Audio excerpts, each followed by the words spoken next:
नमस्कार दोस्तों, स्वागत है आपका निशाना पर। आज हमारे साथ हैं हेमचंद्र मलिक जी, जो कि 80 साल के यूट्यूबर हैं। Yes yes. हमें बड़ा आश्चर्य हुआ इनके बारे में जानकर कि इतनी उम्र होने के बावजूद ये अपना एक यूट्यूब चैनल चलाते हैं और जो प्रतिष्ठित लोग हैं समाज में उनके इंटरव्यूज लेते हैं और समाज में जो अच्छी बातें होनी चाहिए उनके लिए प्रयास कर रहे हैं। इनके बारे में हम जानेंगे इन्हीं की जुबानी। तो स्वागत है जी आपका हमारे निशाना चैनल बहुत पर। बहुत धन्यवाद भाई। तो सबसे पहले हमें ये बताइए जी, आपका जन्म कहाँ हुआ और कहाँ से है? ऐसा है कि मेरा जन्म है यहाँ रोहतक से कोई 13 किलोमीटर की दूरी पर स्थित है कलाउड गांव। कलावा। खराउड बोलते हैं हाँ, हाँ। कलाउड। वहाँ मेरा जन्म हुआ 24 दिसंबर 1945 को। जी, जी। और एक किसान परिवार में मैं पैदा हुआ और वहीं मैंने 8वीं तक की शिक्षा तो मैंने गांव में ही प्राप्त की, हुँ, क्योंकि वहाँ मिडिल स्कूल था पहले। जी।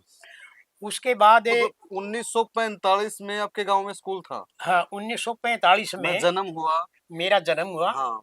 और मैंने फिर वहाँ 1989 मेरा ख्याल है 1961 में मैंने 10वीं पास करी थी। अच्छा, गाँव से नहीं, मतलब गांव में ही, गाँव इस्माइला से आप गांव से। अच्छा इस्माइला से। हाँ, तो जी। वो 59 में मैंने 8वीं पास करी थी। कलाउड मिडिल स्कूल था उस टाइम। ओके जी। हाँ, मिडिल स्कूल था उस टाइम। अच्छा, उसके बाद फिर मैं वहाँ से कॉलेज में चला गया, हुँ। जाट कॉलेज में। अच्छा, ये अपना रोहतक में जो है। हाँ, जाट कॉलेज रोहतक में। तो मैं आपको बताऊं कि वहाँ मैं जब फार्म भर रहा था तो मेरा गणित में रुचि थी। अच्छा जी। तो मैंने वो गणित सब्जेक्ट भर दिया। हुँ, तो ये मेरा एक जो सीनियर था हमारे गांव का, वो खड़ा था, बोला भाई गणित मत भर, हुँ, गणित नहीं चलेगा, बड़ा मुश्किल है हुँ, कॉलेज का। हुँ, हुँ। तो मैं कहा भाई नहीं, मैं कोशिश करूँगा, मेरी रुचि है। तो भाई मैंने गणित ले लिया। और आपको क्या बताऊं, 5-6 महीने तक कुछ समझ में नहीं आया, क्योंकि अंग्रेजी मीडियम था, हमने हिंदी हाँ। में पास कराया था। जी, जी। लेकिन लगन थी। 6 महीने के बाद जो है ना, मैं धीरे धीरे जो है ना उसको कैच करने लग गया। और मैंने 4 साल तक, पहले प्रेप होती थी, फिर BA part 1, BA part 2, BA part 3, ये 4 ईयर डिग्री कोर्स होता था। ठीक। तो चारों साल मैंने जाट कॉलेज से ग्रेजुएशन करा 1965 में। और आपको क्या बताऊं कि जो गणित विषय है, जिसको मैं बहुत कठिन लोग मानते हैं, मानते हैं। मैं चारों वर्ष जाट कॉलेज में, पंजाब यूनिवर्सिटी की परीक्षा होती थी हर साल। ओके। हाँ, तो जाट कॉलेज में मैं प्रथम रहा। जी, जी। और बीए 2 में तो मैं तीनों सब्जेक्टों में, इकोनॉमिक्स और इंग्लिश और मैथ में तीनों में फर्स्ट रहा। क्या बात है। तो उसके बाद फिर मैं, मेरे पिताजी थोड़े है गरीब हालत के थे, तो मैं कहीं यूनिवर्सिटी में आगे नहीं जा सका, क्योंकि यूनिवर्सिटी रोहतक नहीं थी, फिर कुरुक्षेत्र जाना पड़ता था। हुँ, हुँ। तो वहाँ जाने की वो आर्थिक स्थिति में हम नहीं थे। तो फिर मैंने प्राइवेट लेवल पर नौकरी शुरू करी। पहले एम्प्लॉयमेंट एक्सचेंज के थ्रू लगाते थे। हुँ, हुँ, हुँ। तो 23 सितंबर 1965 को अच्छा जी। मेरी गणित अध्यापक के रूप में नियुक्ति हुई 6 मंथ बेसिस में, गवर्नमेंट हाई स्कूल बाली आनंदपुर में। अच्छा जी। तो उसके बाद फिर मैंने सोचा, मैं भाई चलो तो 5-4 महीने 6 मंथ की नौकरी करी। उसके बाद फिर मैंने बीएड में एडमिशन ले लिया, हुँ, हुँ। सीआर कॉलेज रोहतक में। ठीक है। तो 1968 में मैंने बीएड करी और पहले फार्म भर दिया था। और ऐसा हुआ कि जो ही हमारा रिजल्ट आया, उसके तुरंत बाद मेरी नियुक्ति होगी गवर्नमेंट हाई स्कूल कुलासी, हुँ, बहादुर रोड के पास है, जी, जी। मैथ मास्टर की। और वहाँ मैं लगभग 2 ढाई महीने रहा था। उसके बाद चौधरी बंशीलाल की जो है ना कुदृष्टि पड़ गई हमारे ऊपर, अध्यापकों पर। अच्छा जी। उन्होंने हमें जो है ना दूसरी जिलों में भेज दिया। उस समय वो मुख्यमंत्री थे। हाँ, मुख्यमंत्री चौधरी बंशीलाल। तो मैं हिसार जिले का एक गांव है नैला, पापड़ा सुना हो, हाँ, नैला। नैला, सुना है। नैला में मैं रहा 4-5 साल। उसके बाद वहाँ हमने 1973 में हमारे यूनियन के अध्यक्ष होते थे चौधरी सोनलाल। सोंगा। हाँ, तो इसी नीति के खिलाफ हमारे अध्यापकों ने हड़ताल की। हुँ, और चौधरी सोनलाल ने चौधरी बंसीलाल की कोठी के सामने मरण व्रत रख दिया, हुँ, मतलब फास्ट अन टू डेथ रख दिया। हुँ। और हम यहाँ गांव में हड़ताल पर रहे। तो बंसीलाल ने बड़ा जुल्म किया था यहाँ। तो फिर हम भाग भाग करके दिल्ली पहुंच गए, रामलीला ग्राउंड में। अच्छा जी। तो रामलीला ग्राउंड में हम कई दिन रहे, लेकिन कोई बात बनी नहीं। काफ़ी मतलब ये जद्दी टाइप का आदमी था वो। तो फिर हम 18 फरवरी को हम इंदिरा गांधी की कोठी पर गए। आपको पूरी मतलब तारीख भी याद है? हाँ, हाँ, बिल्कुल। तो हम वहाँ गए, तो हमारे लगभग जो ना 20-25 हज़ार अध्यापक थे वहाँ। रामलीला ग्राउंड से वहाँ पैदल गए, नारे-नुरे लगाए। तो वहाँ जो है उन्होंने हमारे से मिलने से इनकार कर दिया कि इंदिरा गांधी ने? हाँ, इंदिरा गांधी। चौधरी बंसीलाल ने कहा कि ये तो रिक्शा वाले हैं, अध्यापक नहीं है। तो अच्छा। उन्होंने जो है ना एक पार्टी होने के कारण जो है ना, अच्छा, वो भी कांग्रेस में ही थे उस हाँ, समय? वो कांग्रेस में थे, कांग्रेस के थे चीफ मिनिस्टर। अच्छा जी। और इंदिरा जी प्राइम मिनिस्टर थी कांग्रेस की। हुँ, तो उन्होंने मिलने से इनकार कर दिया। फिर हम वापस आ गए रामलीला ग्राउंड में। फिर अगले दिन से हमने जो ना गिरफ्तारी शुरू कर दी। हुँ, तो उसमें मेरा तीसरी दिन नंबर पड़ा हुँ। कि फिर 1000 की गिरफ्तारी नहीं दी हम। तो उसके बाद हमें तिहाड़ जेल में ले गए हमें। अच्छा जी, हाँ, वहाँ मैं रहा 10 दिन। अच्छा जी। और जब ये तिहाड़ जेल में 10 दिन के बाद हमें रिहा किया, तो फिर रामलीला ग्राउंड में आ गए हम। हुँ, तो वहाँ से फिर जो है ना समझौता हुआ। उमा शंकर दीक्षित होम मिनिस्टर होते थे, हुँ, उनके दबाव से चौधरी बंसीलाल ने हमारे साथ समझौता किया। और हमारी जो दूसरे जिले से बाहर की जो ट्रांसफ़र की नीति थी, उसको बदल दिया। हुँ, उसके बाद में गवर्नमेंट हाई स्कूल भंबेवा, हुँ। जो झज्जर में पड़ता है, अब भी हाँ, है। हाँ। तो वहाँ मैं रहा 8-9 साल लगभग अच्छा। Math master. उसके बाद वहाँ मैंने एमए पॉलिटिकल साइंस किया, फिर एमएड हिमाचल यूनिवर्सिटी से किया।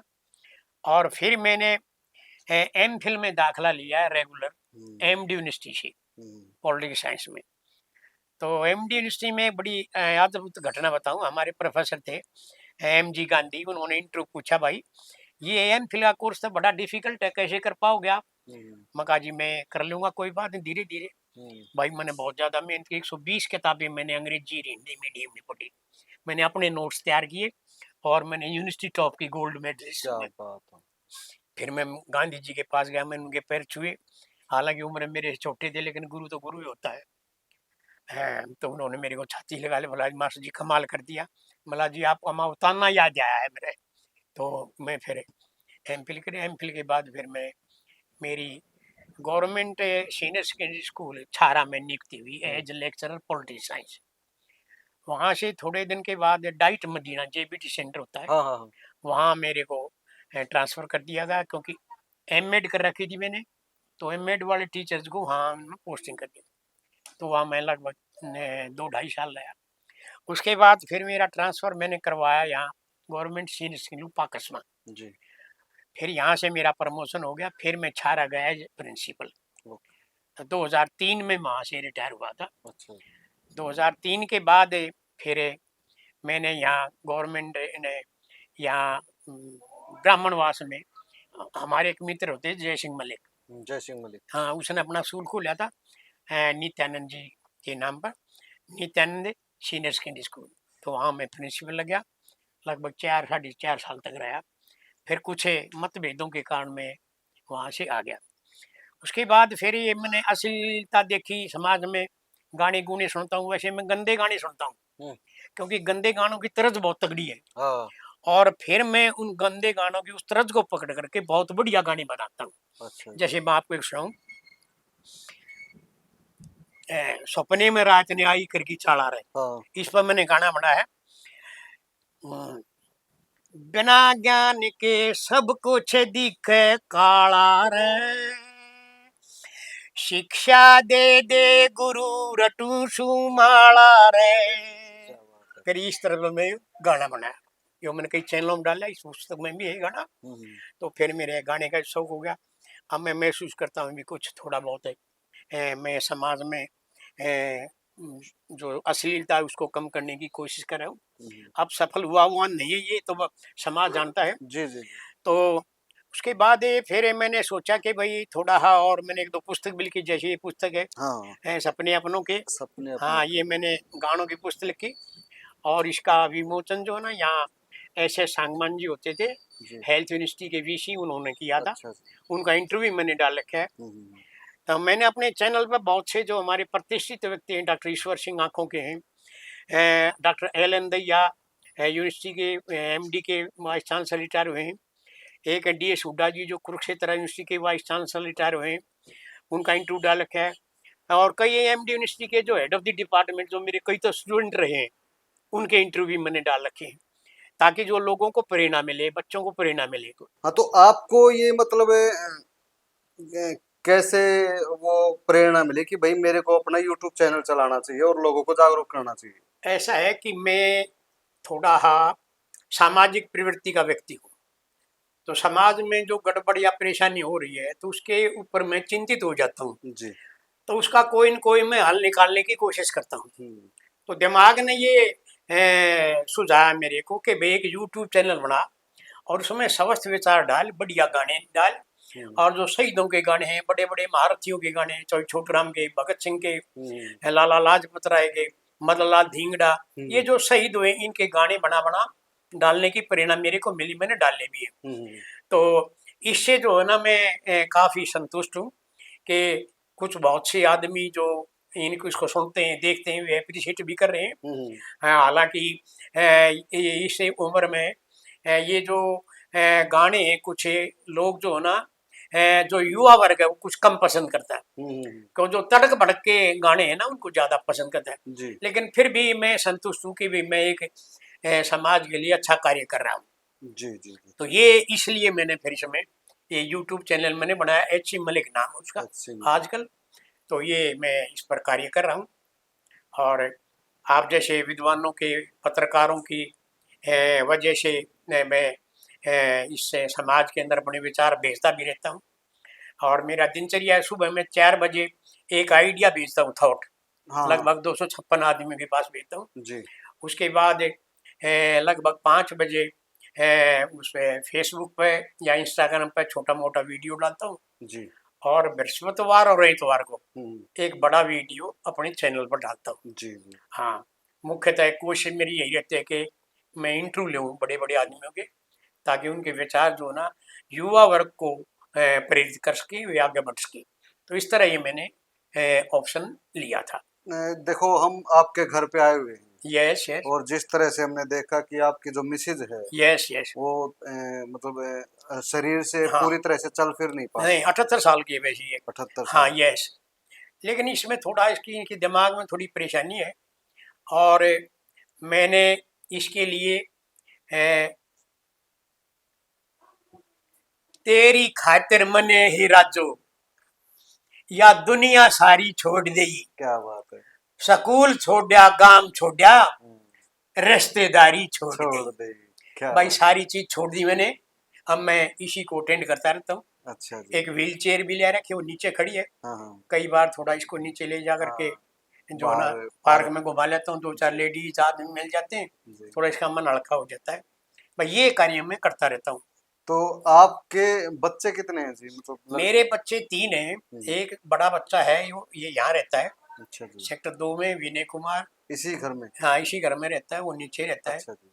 और वो स्कूल खोल रखा है हमारा पब्लिक स्कूल, जी। वो चलाता है वो। 15 अच्छा। साल में रहा वहाँ, जी। लेकिन इस मेरी मिसेज के कारण मुझे हाँ। यहाँ रहना पड़ा है। जी, जी। और अब मैं जो है ना किसी घरेलू परिस्थितियों के कारण ऊपर अकेला रह रहा हूँ। अच्छा जी। और इसमें मैंने एक सफाई वाली ला रखी है, हाँ। रोटियों वाली लगा रखी है। अच्छा जी। बाकी मैं इसको अटेंड करता रहता हूँ, ये मेरा काम है।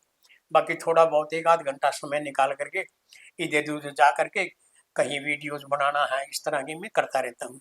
तो इतने व्यस्त टाइम में भी इस तरह से वक्त निकालना। ऐसा है कि मुझे ऐसा लगता है कि मेरे को अंदर है, मेरे अंदर जो ये ऊर्जा है, ये 1965 से मैं टीचिंग में हूँ, और आज 2025 है। लगभग जो है ना ये आप देखिए 25 से और 1965, 35 और 25, लगभग 57-58 साल मुझे टीचिंग में काम करते हुए। तो मेरी आवाज़ जो है ना अब भी काफ़ी है, लोग बड़ी अप्रिशिएट करते हैं मेरी आवाज़ को। हाँ, कई 80 बार साल मेरे के। एक स्टूडेंट ने प्रश्न किया, बोला जी आपकी आवाज़ बड़ी अद्भुत है। एक बार मैं यहाँ IMT रोहतक में एक वीडियो पुलवामा के शहीदों का रिकॉर्ड करा रहा था। अच्छा जी। तो 2-4 बच्चे वहाँ घूम रहे थे, रिकॉर्ड के बाद वे मेरे पास आए, बोला जी कित की सोमा भाई कलाउड का हूँ, आपका नाम? मेरा नाम हेमचंद्र मलिक है। बोला जी आप 1965 में हमारे बालियानपुर में थे, क्या और जो बात। आवाज़ उड़ थी ना वही आवाज़ आ जाए, क्या अब बात। बात कैसे बता दो। मगा भाई यूँ तो मन में भी नहीं मेरा, परंतु जो है ना भगवान मेरे को आदेश देता है समाज को कुछ अच्छी बातें देने के लिए, और मैं देता रहता हूँ, और भाई मैं स्वस्थ रहता हूँ।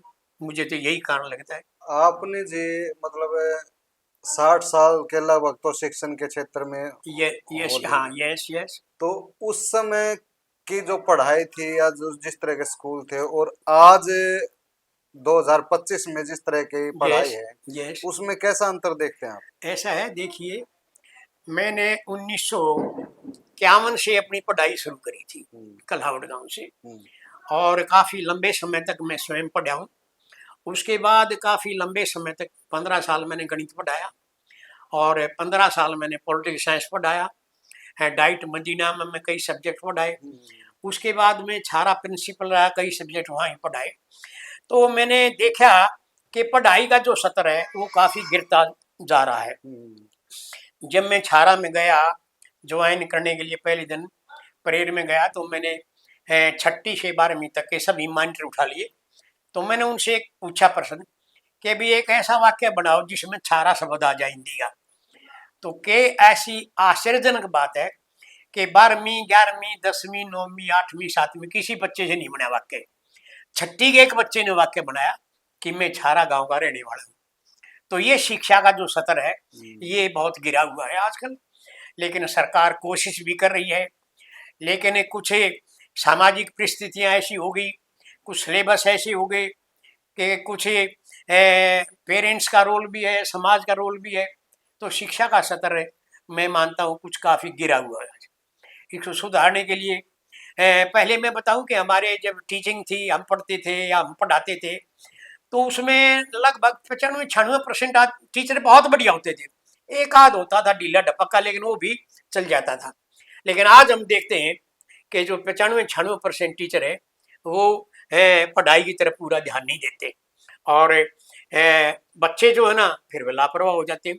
मैंने शिक्षा के क्षेत्र में एक गाना भी लिखा है, शिक्षा की पोल खोलता हुआ। हम्म, उसमें मैं आपको बताऊं, वो बड़ा एक अद्भुत सा गाना है।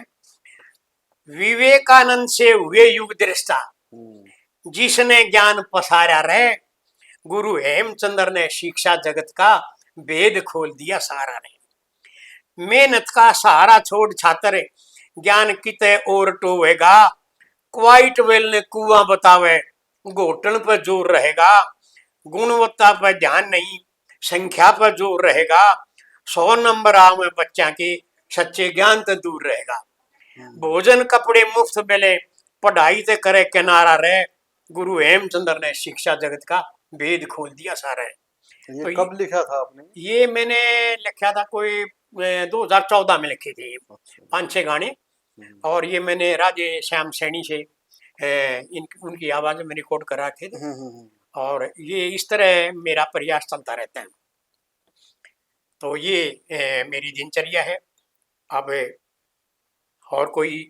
हाँ, अभी जैसे आपने वो समय भी देखा है जब हरियाणा का बंटवारा नहीं हुआ था, यस यस फिर उसके बाद हरियाणा का बंटवारा हुआ। यस उस समय आप बता रहे थे कि भाई मुख्यमंत्री वो थे अपने चौधरी बंशीलाल। बंसीलाल थे, यस यस उन्होंने बहुत अत्याचार भी किए छात्र मतलब ये जो टीचर्स पर। यस यस आज की जो परिस्थितियां हैं, आज का जो राजनीतिक वातावरण है, यस यस। मतलब उससे क्या हमें संतुष्ट है या कहीं कोई कमी नजर आ रही है जो इन चीजों को पूरा कर सके, भाई सबको शिक्षा मिले, रोजगार मिले, स्वास्थ्य बढ़िया हो लोगों का, यस यस वो सस्ता उपलब्ध हो, तो यस। क्या वो चीजें हो पा रही हैं?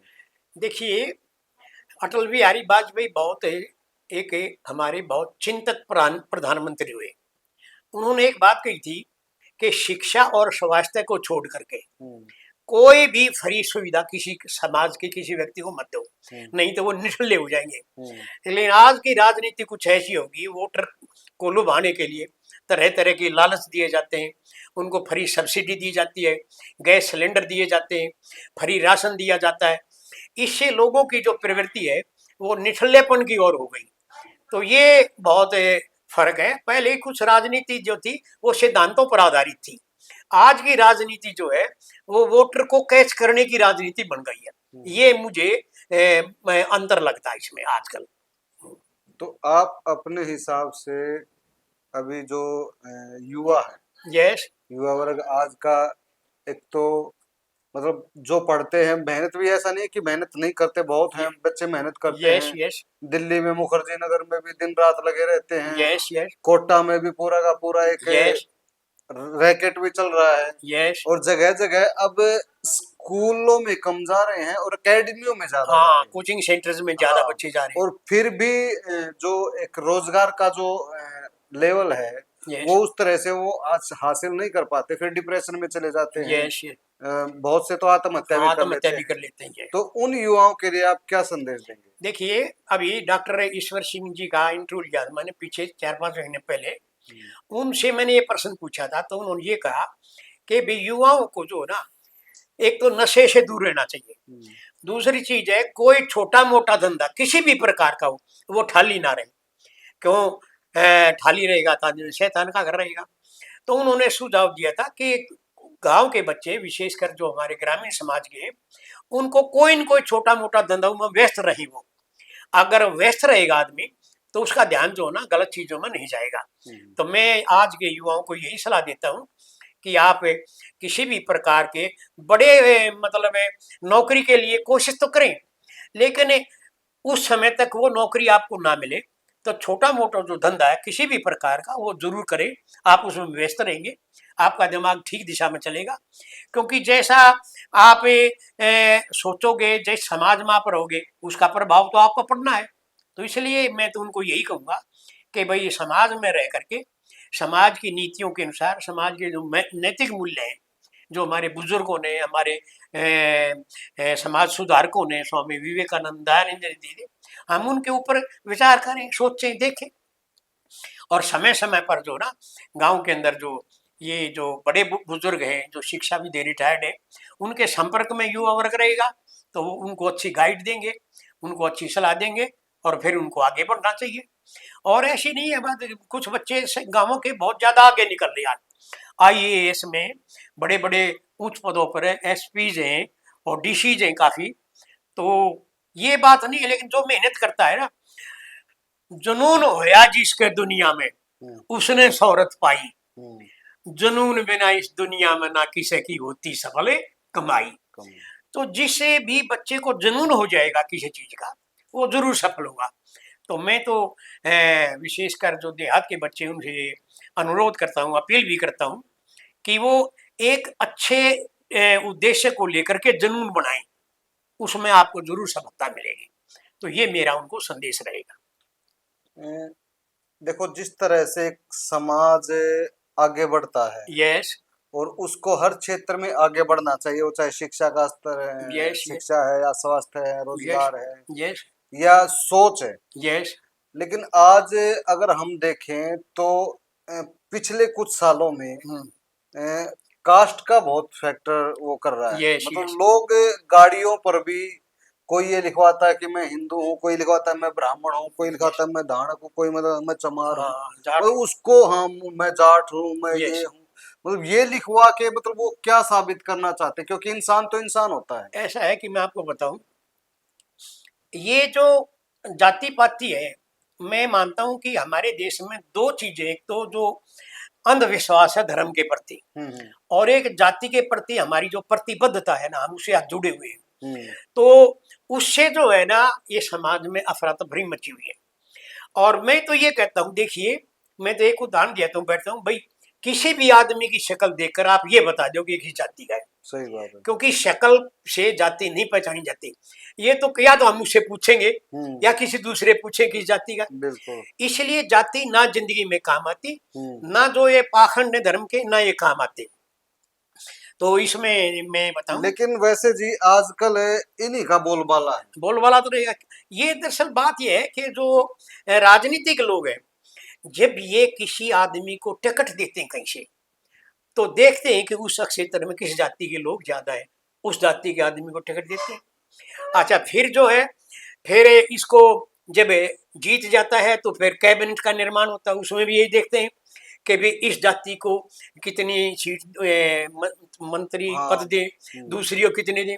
क्योंकि लोग जो है ना वो ऐसा है कि वो नाराज हो जाते हैं। अब ये किसी कोई जाट मान लो एमएलए बन गया, तो अगर ये जाट ये चाहे कि ये मंत्री बने, तो मुझे नहीं लगता कि वो मंत्री बनने के बाद जो है ना वो उसको बहुत ज्यादा लाभ पहुंचा पाएगा। हाँ सही बात। मैं जाट जाति से संबंध रखता हूँ और हरियाणा में बहुत से जाट मुख्यमंत्री रहे हैं, लेकिन मुझे ये लगता है कि जाति के कारण मुझे कोई सफलता जीवन में आज तक नहीं मिली है। इन लोगों ने जिनको हम अपना जाट नेता मानते हैं, इन्होंने मेरे को हमें कोई लाभ नहीं पहुंचाया। जी जो भी लाभ मुझे मिला है अपनी मेहनत से अपनी योग्यता से मिला है।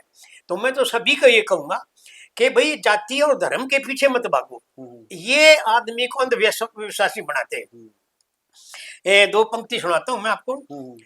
मैं कविता जी उसकी है, भगवान के बारे में है, हर के बारे में। हाँ मानव सेवा ते हो हर सेवा, ब्रह्म ज्ञान का नशा कराऊं, और मानव चाव मुक्ति पर पाखंडों में फंसा देखा। हाँ मुक्ति चाव है, पाखंडा में फंसा है। बिल्कुल बिल्कुल। हाँ, तो जब तक ये पाखंड रहेंगे ना तब तक जो है ना बहुत परेशानी रहेगी। आप देखते हो धार्मिक स्थलों पे लोग जाते हैं, वहाँ भीड़ हो जाती है, अफरा तफरी में बहुत आदमी मर जाते बिल्कुल हैं। नहीं तो कोई देवता उनको बचा पाता है, नहीं बचा नहीं कोई धर्म बचा पाता है। नहीं बचा पाता। लेकिन मुझे दुख है कि इस बात का कि शिक्षित लोग भी वहां जाते हैं। ये बड़ी आश्चर्यजनक बात है। जो अंधविश्वास के खिलाफ है वो लोग भी वहां जाते हैं। तो ये बड़ी कहीं ना कहीं इसमें ये नहीं लगता कि जो हमारा जो शिक्षा का जो स्तर है यस यस वो बिल्कुल ही मतलब गिर चुका है। यस यस उसमें मनुष्य को मनुष्य नहीं, बस एक कोई कलरक पैदा कर रहे हैं। यस यस कोई बस थोड़ा बहुत ज्ञान हो जाए नौकर बन जाए, यस यस ये सवाल ना करे, किसी यस भी चीज पर सवाल ना उठाए। Yes yes. तो देखिए मैं तो इस संदर्भ में ये कहता हूँ कि बड़े दुख का विषय है कि कोई भी माँ बाप अपने बच्चे को ये नहीं चाहता कि वो एक अच्छा इंसान बने। वो चाहता है कि वो एक अच्छा आईएएस बन जाए, डीसी बन जाए, पुलिस कप्तान बन जाए, बहुत बड़ा उच्च अधिकारी बन जाए, लेकिन वो संस्कारवान बनाना नहीं चाहते। अब पेरेंट्स नहीं चाहते तो बताओ समाज और सरकार क्या करेगी। तो ये एक बहुत बड़ी बाधा है। ये हमारी संस्कृति ही सोचा। हालांकि देखो हमारी संस्कृति में बहुत से मूल्य हैं, माँ बाप के प्रति सम्मान है, समाज के प्रति सम्मान है और अपने देश के प्रति सम्मान है। लेकिन इतने महात्माओं के प्रचारों के बावजूद भी हम जो ना उन नैतिक मूल्यों को मतलब उचित तरीके से नहीं संभाल पा रहे हैं। ये भी एक दुख का विषय है। इसमें देखिए बहुत से लेखक हैं, विचारक हैं, यूट्यूबर हैं, बहुत अच्छा कार्य कर रहे हैं, लेकिन बहुत अच्छे कार्यों का प्रभाव कम होता है। इसमें थोड़ा और दान दो। मेरी एक चाची होती थी सूबेदारनी, तो उसने एक और दान दिया था बहुत पहले। मैं छोटा बच्चा था, वो कहती भाई दूध की कटोरी है, दूध उसमें उसमें बड़ा बढ़िया दूध है, टेस्टी है।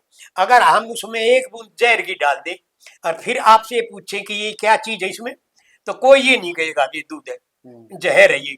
तो मेरा कहने का मतलब है कि जो बुराई है ना वो ज्यादा लोग जल्दी पकड़ते हैं, अच्छाई बहुत कम फैलती है, बुराई जल्दी फैलती है। इस कारण जो है ना ये समाज में अफरा तफरी मच रही है। ये इसका मुख्य कारण मैं मानता हूँ। जी यस तो आपने बहुत सारे सवालों का जवाब यस दिया। यस आपसे मिलकर बड़ा मतलब खुशी महसूस हुई, यस यस एनर्जी भी मिली कि 80 साल का होने के यस बावजूद यस आप यस यूट्यूब चैनल चला रहे हाँ हैं। हाँ हमारी भी कोशिश रहेगी कि आपसे आगे भी मुलाकात होती रहे यस यस हाँ और आई एम ऑलवेज रेडी। किसी विषय पर कभी बातचीत करनी हो या आपसे कोई सलाह मशवरा करना हो तो हमें लगता है कि आपका सानिध्य हमें प्राप्त होता रहेगा। Yes I am ready. तो हाँ कोई दिक्कत नहीं। बहुत बहुत धन्यवाद जी, आपने हमारे सवालों का जवाब दिया, हमारे चैनल पे आए। यस सभी दर्शकों को बताते हुए हमें बड़ी खुशी हो रही है कि जो हेमचंद्र मलिक जी हैं मेरा एक 80 चैनल है। हाँ एच सी मलिक के नाम से इनका एक यूट्यूब चैनल है। और अपना ये चैनल पे अच्छी अच्छी वीडियोस डालते रहते हैं, गीत डालते रहते हैं। इनके चैनल को भी सब्सक्राइब करें और साथ में ये जो इन्होंने एक मुहिम जो चलाई हुई है कि भाई वो कहते हैं ना कि जब जंगल में आग लगती है, एक चिड़िया यस, यस, यस, बूंद भर के उसको बुझा रही थी, तो मतलब वैसा वैसा यस, यस, हमें हमने यस, मेरे को खुद भी महसूस होता यस, है यस, कि हम प्रयास कर रहे हैं, लेकिन कभी न कभी इतिहास लिखा जाएगा तो आप जैसे लोगों का नाम आग बुझाने वालों में लिखा जाएगा, न यस, कि लगाने लगाने वाले वालों में। में। तो बहुत बहुत धन्यवाद जी। धन्यवाद बेटे आपका, आपने कष्ट उठाया, मेरे पास आए और बड़े टेढ़े मेढ़े प्रश्न किए, मैंने अपने ज्ञान से ये उनका उत्तर देने की कोशिश की। आपका बहुत बहुत धन्यवाद।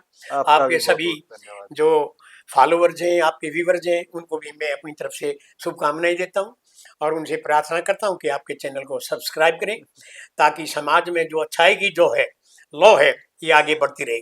चलो मेरा जी। एक विचार है कि समाज को अच्छे व्यक्ति और बिल्कुल अच्छे विचार ही जीवित रखते हैं, बिल्कुल तो बिल्कुल। उनको अच्छे विचारों को फैलाना चाहिए और अच्छे व्यक्तियों का सम्मान होना चाहिए। जी जी। ये इन शब्दों के साथ मैं आपका धन्यवाद करता हूँ। Thank you very much. शुक्रिया जी, शुक्रिया।